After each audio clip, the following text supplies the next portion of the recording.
Ето как да създаваш съдържание, което се отличава от това на конкурентите ти. Може би ви е направи впечатление, че пластичните хирурзи бяха едни от първите, които завзеха Инстаграм. Първоначално започнаха от добре познатите ни преди и след снимки на тези или на други части от човешкото тяло. След това преминаха към отговори на най-честите притеснения на пациентите си. И когато вече чухме всичко за ботокса, имплантите, филарите и пластичните интервенции на звездите, достигнахме до нова ера.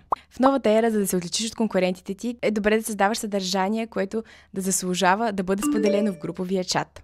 Доктор Чарлз Ли е маркетингов гений именно в това. Ежедневно той взима тренд и го адаптира така, че да отговаря на неговата специалност. Това са много малка част от примерите, които като ги видиш, няма как да не ги споделиш с най-добрата си приятелка. А колкото повече гледания имаш, толкова повече възможности се отварят пред теб. Тук обръщам внимание, че всеки, който се опита да имплементира такава стратегия в социалните си мрежи, е добре да се съобрази с културните особености и демографията на аудиторията си.